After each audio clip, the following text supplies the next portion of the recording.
Welcome back. So joining us to discuss this popular Nigerian award-winning actor and filmmaker Wunmi Toriola in the building. Good morning, Wunmi. Good morning. How are you doing today? Very well. You're looking like sunshine. Like this. Yes, Thank you. You're welcome. So before we go into you and the things that you do, right? We had a topic on ground before you joined.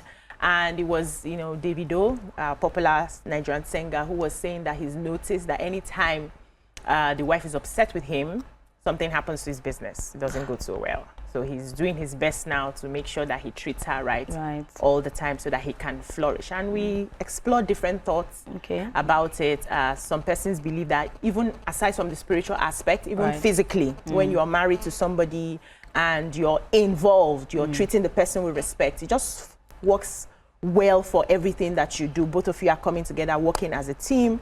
And there's this angle that YK brought up. YK is our glamour here. She mentioned something that caught my attention, which I would like us to dwell more on, which is if you're spiritually connected to your wife, that means things will go in a certain direction, maybe positively for you guys.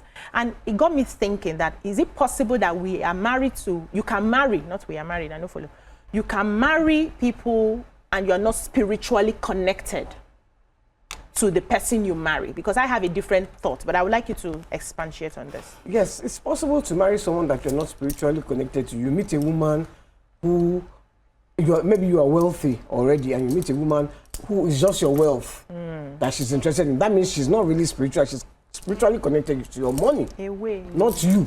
So, for life, you cannot be spiritually, because the day if you ever get broke, and you probably will, because she's not even connected to you, she will leave. She will leave. You know, but there are some women that will stay with you through thick and thin, whether you have money, you don't have money.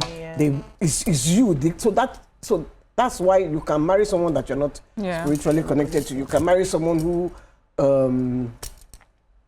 just wants to be Mrs. Not because she has a connection with you, but because I want to be. In fact, I'm 40 years old. I have not found a husband, and you have come. Let me just quickly marry you. That's not a spiritual connection. It has to be, you know, your soul. Soul has to be connected. Yes, with each other. You know. So I see flames, all those things. So I believe in it too. Okay. So I agree with you, you know, to a certain extent, because I don't quite believe in soulmates, like one single soulmate for you. No, but I believe that no, I don't believe that you can make your soulmates, you know, over time. So so my own belief is that I believe that you can marry someone that you're not spiritually connected to, because we marry for different reasons.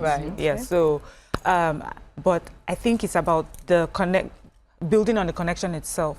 There are some people, whether they are married or not married, or whether the man is in a marriage and has found a soulmate outside, their connection is different because of the communication that they have. They discuss everything about themselves. They discuss their dreams. They make promises to each other. You know, if I do this, this is what I will do for you. If you do this, they have made sacrifices for each other. So those sort of things, for me, I believe that is what now builds the connection that we will call spiritual. And all those commitments, the promises, they have spiritual implications. So when you promise somebody something and you break the promise, there's a consequence, there's an implication to that. So you can find a man who is married to a wife and they don't have that connection. He knows that you're here to be married, to give birth to my children, and I take care of you. That's the only connection we have. But there's somebody that I have that we have that connection with. It can happen. But when you have it within marriage, good for you, you know, because honestly, who wants to be married to anybody that has a connection with somebody outside? So, and the person also in the marriage with you has to be aware that this connection does not exist. So it's not that you are lying to the person. Do you understand? So the person in your marriage or the person who does not have the connection. So we're talking of those who are they are married, but not to the person that they are connected to. So the person in the marriage also understands, like you said, these are the things I want from this marriage, and he's meeting those things. So it's when he's not meeting those things, or she's not meeting those things, that there's a problem. But like, you know, there's some people like, this is my person.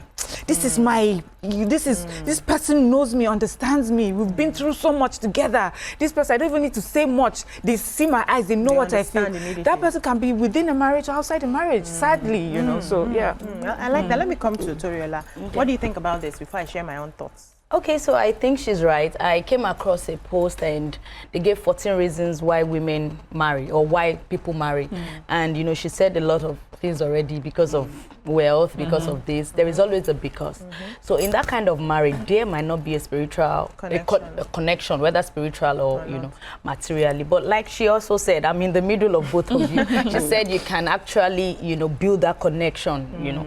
It doesn't just happen in a day, but the kind of marriages we have this day, we don't even want to build the connection. It's not sharp. No time.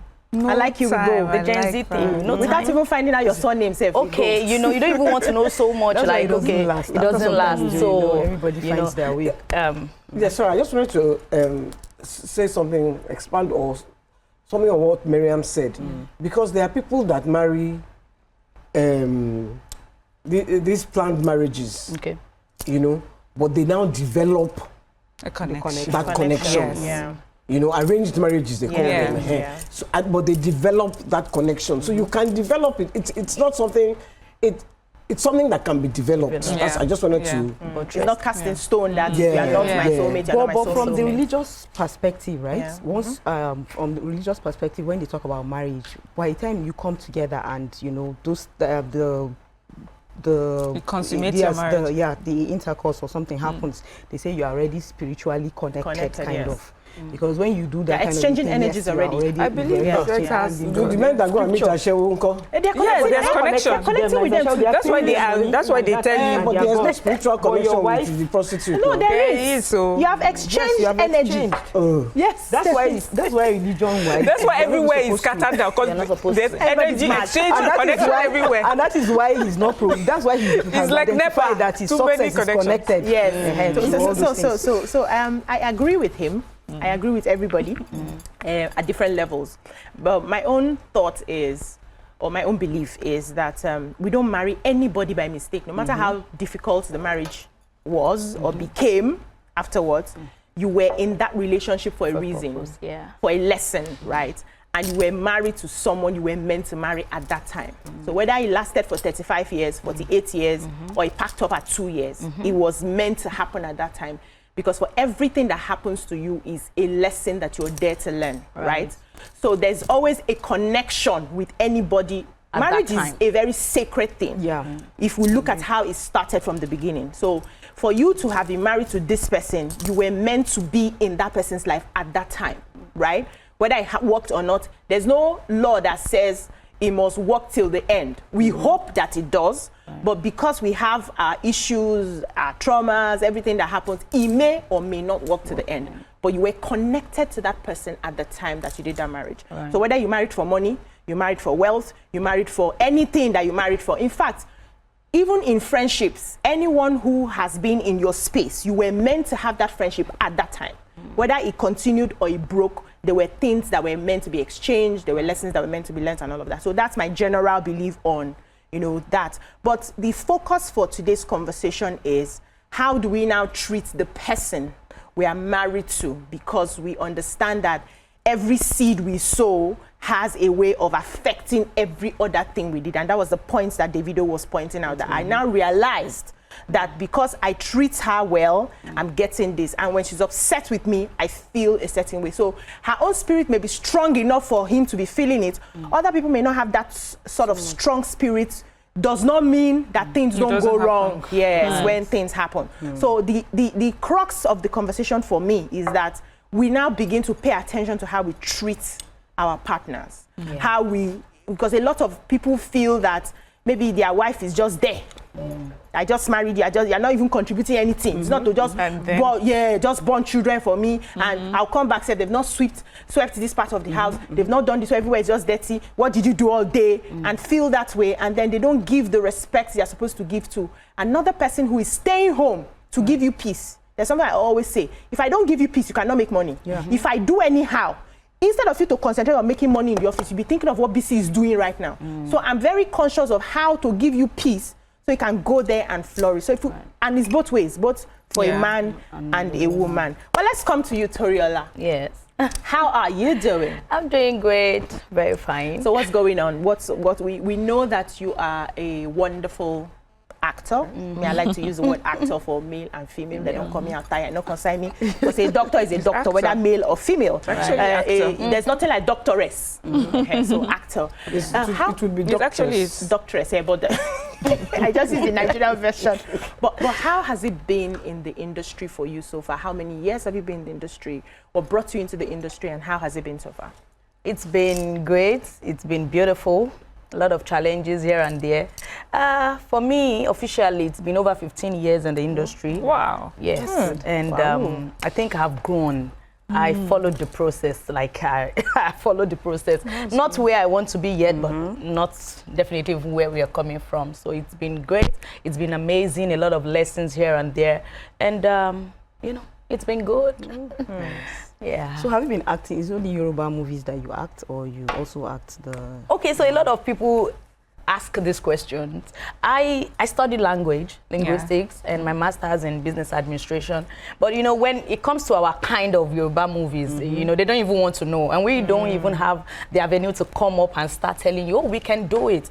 A lot of script writers, producers have come to us, but they just want me to do that Yoruba thing. Anyway. So to me, but I did it in my movie, Queen Latifah.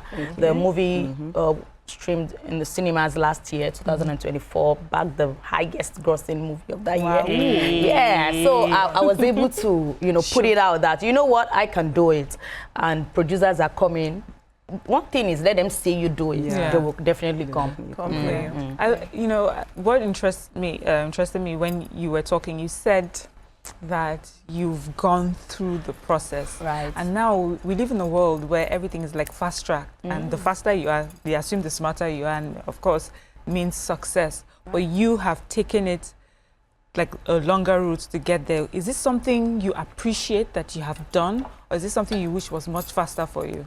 It's something I appreciate, but sometimes, as human, you want it shorter. But one thing I've seen those people that have gone through the process, and I still see them in the limelight. I understand that they come at equilibrium with markets. It shows that they have really grown. It took them time. A lot of people to have made it to the top, the faster, they are lucky to stay there, but some that I've seen, they can't maintain it. That's a very important message. Because you didn't work your way up. They say when you jump, you come fall down. But when you grow, that's it. You just grow gradually. So I like that. So what are you seeing for the Yoruba movie industry? We know the English Nollywood is going very far. We are almost getting to par with Hollywood, if you ask me. All over the world and all of that. And I know the Yoruba movie industry too. We've gotten some directors in that space and producers in that space who are also taking it, to the international space. We are there already. Exactly. I don't want to say two. So what more do you see for that Yoruba industry? The past 3-4 years now has been amazing. Okay. I've seen a lot of producers. The risk bearers are coming up. Like, they want to really risk it all, and they are getting the reward. People like Femi Adebayo. I'm excited. Odunlade Adekola, Wunmi Toriola, So a lot of us are doing well, and I see it greater in the next 3 years. I see collaborations coming here and there. Collaborations with Hollywood. We can do it. We see Hollywood movies, they shoot cultural movies. And when we see it, sometimes you're like, oh, you're missing something in the culture. What is the collaboration going to do? It's going to really help us, do greater things. So I see the Yoruba movie industry doing exploits. One thing I think about the Yoruba movie industry, I think the actors are more natural than the ones that act Yep. the English ones. Because when you're watching a Yoruba movie, I don't want to talk about Igbo because I have never watched, because I don't speak the language. You don't hear I have the never language, watched an Igbo movie. It's probably the same. It is probably, they're very natural. Yeah. I see that they're natural, there is action. The words match with the expression. Yes. You know, and and there's no wasted space. Yeah. In the English ones, they will drop the cup. No, but they have You will sit improved. down and It's think, tease and composure. and they will drop the cup It's again. tease and it's called tease and composure. No, but they have moved on from there. Oh. They are doing much better. What? I say I've been watching. What that that I've been watching for the past 2 weeks. You know that when you watch. Look, I'm only English speaking movies, from experience. Yes. I say I have been watching for the past 2 weeks. Yes. They will drop cup. They will walk like this, walk back, pick up the cup, drop it again, walk this way, come back. Nothing has happened. Yeah, I know. In a Yoruba movie or an Igbo, even a house, I've never watched them because I don't speak. Action, they want to drop. Like they have displayed that. Doesn't have to be anger. But really, sometimes it doesn't have to be the action. Can I say why? Can I Okay, say why I think tell us. that's happening? Because if English is your second language, you have to say it in your language first, interpret it into English before you now act it out. So that lag you're seeing, I think that's what's happening. But I think that there's a lot of improvement. But you know, while you were saying that what she saw for the Yoruba movie, I think BC has forgotten that many of the epic movies we've watched in the past 1-2 years have been Yoruba movies, but they're so good. We are reading subtitles. We forget the language. Yeah. We're just so moved by the acting, the cinematography. So I think that, Yoruba is at par with full Nigerian Nollywood. But, what I would like to... What I would like to see When it more... comes to when we come entertainment, back, yes, okay, we'll take a short break now. When we come back, you ask the question. Stay with us, don't go anywhere. Stay tuned. Your View will be right back.